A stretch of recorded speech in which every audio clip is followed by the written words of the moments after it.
कर्मों का फल हमें अवश्य मिलता है। जैसे भी कर्म किए होंगे वैसा ही फल भी मिलेगा। आधुनिक होने के चक्कर में इस सत्य को मत भूल जाना। मित्रों, हम अपने मानव जीवन में जैसे कर्म करते हैं उनका वैसा ही फल हमको इस जीवन में भोगना पड़ता है। लेकिन हम इस बात को समय से समझ नहीं पाते। जब तक हमें इस बात का बोध होता है कि हमने जो भी कर्म किए हैं उनका परिणाम क्या होगा, तब तक समय बहुत अधिक बीत चुका होता है। आइए आज हम जानते हैं कि यह कर्म कितनी प्रकार के होते हैं। वीडियो शुरू करने से पहले हम बताना चाहते हैं कि आप हमारे चैनल पे नए हो तो लाइक, कमेंट और सब्सक्राइब जरूर करें। आपके एक लाइक से ही हम मोटिवेट होते हैं और हमें प्रेरणा मिलती है। हमारे भारत में कई महापुरुषों ने कर्म के विषय में कई शोध किए हैं। हमारे पुरातन धर्म शास्त्रों में भी कर्म फल का बड़ा ही विस्तृत वर्णन किया गया है। उनके अध्ययन के अनुसार यह कर्म 3 प्रकार के होते हैं। पहला है क्रियमाण कर्म। मानव जीवन में नित्य प्रति जो कर्म सुबह उठने से लेकर दिन भर कुछ भी क्रियाकलाप या कर्म किए जाते हैं उन्हें क्रियमाण कर्म कहा जाता है, क्योंकि इन कर्मों के करने से मानव जीवन गतिमान रहता है।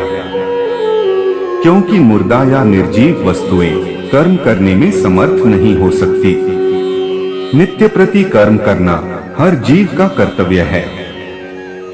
कोई भी व्यक्ति अपनी बुद्धि के अनुसार कैसे भी कर्म कर सकता है, लेकिन यह क्रियमाण कर्म उसके जीवित होने और एक गतिशील आत्मा के होने का आभास कराते हैं। इस प्रकार से किए जाने वाले नित्य कर्मों का फल अधिकांश साथ साथ ही प्राप्त हो जाता है। जैसे यदि आप भोजन को ग्रहण कर लेंगे तो आपकी भूख स्वतः ही शांत हो जाएगी।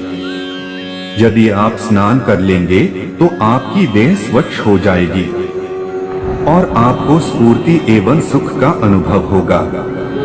इन कर्मों को करने के लिए आपको कोई अतिरिक्त शक्ति का उपयोग नहीं करना पड़ता। जैसे कि दिन भर की थकान के बाद आपको निद्रा अपने आप ही आ जाएगी। आपकी थकान के उतर जाने पर आप स्वयं ही उठ जाएंगे। किंतु यदि आप आलस्य को धारण कर लेंगे तो आपका यह कर्म आपको जीवन की गति से दूर ले जाएगा। आपको इसके दुष्परिणाम भी भुगतने पड़ेंगे। इस प्रकार से किए जाने वाले कर्म क्रियमाण कर्म कहलाते हैं। दूसरा कर्म है संचित कर्म। यह बात तो निश्चित हो चुकी है कि आपको कर्म तो करने ही पड़ेंगे। कुछ ऐसे कर्म भी होते हैं जो कि हम करते तो हैं, लेकिन हमें उस समय यह ज्ञात नहीं हो पाता कि इन कर्मों का परिणाम क्या होगा। इस प्रकार से हम कुछ ऐसे कर्म भी करते हैं जो हमारी दृष्टि से बिल्कुल सही एवं सटीक होते हैं, किंतु प्रकृति, समाज एवं अन्य प्राणियों के दृष्टिकोण से उचित नहीं होते। हम यह अक्सर यह सोचते रहते हैं कि हमने जो भी किया उसका हमें अच्छा ही परिणाम मिलेगा, लेकिन कई बार ऐसा नहीं होता और हमें अपनी कर्म करने की सोच में परिवर्तन लाना ही पड़ता है। इस प्रकार से कर्म करते हुए कुछ ऐसे कर्म भी होते हैं जो कि हमारे चित्त की अंतर्दशा में जाकर एकत्र हो जाते हैं। साथ ही उन कर्मों का फल भी चित्त में ही विद्यमान हो जाता है।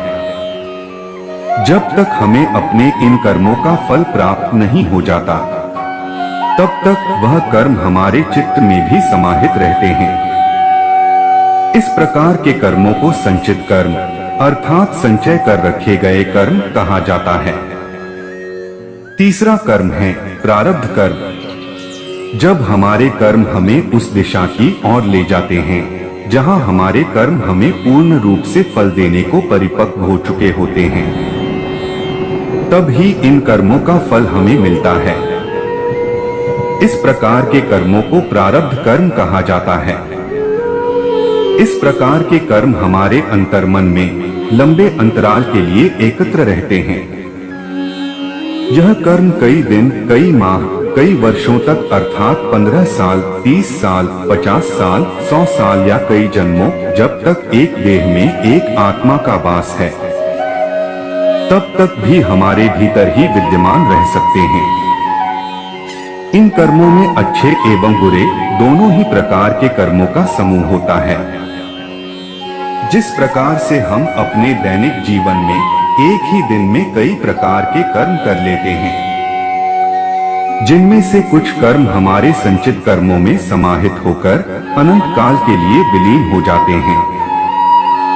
इस प्रकार से किए गए कर्मों का एक बड़ा भाग लाखों की संख्या में संचित कर्मों के एक विशाल समूह का रूप धारण कर लेता है। इस तरह से यदि हम विचार करें तो पाएंगे कि हम अपने एक मानव जीवन में लाखों संचित कर्मों को एकत्रित कर लेते हैं। यदि हम अपने पूर्व जन्म के कर्मों को भी इनमें सम्मिलित कर लें तो हमें ज्ञात होगा कि ऐसे बहुत सारे अनगिनत कर्म अभी बाकी हैं, जिनको भोगना अभी शेष है, ताकि उनका कर्म फल हमें प्राप्त हो सके। हमारे शास्त्रों में एक प्रकार के ज्ञान योग का भी वर्णन किया गया है। जैसे ही मनुष्य साधना शैली के द्वारा इस ज्ञान योग को सिद्ध कर लेता है, उसी समय उसके जीवन में से प्रारब्ध कर्म समाप्त हो जाते हैं और ऐसा आभास होता है कि वर्षों तक अंधकार में कैद रहने के बाद एक प्रकाशमय दीपक की रोशनी से जीवन जगमग सा हो उठा है।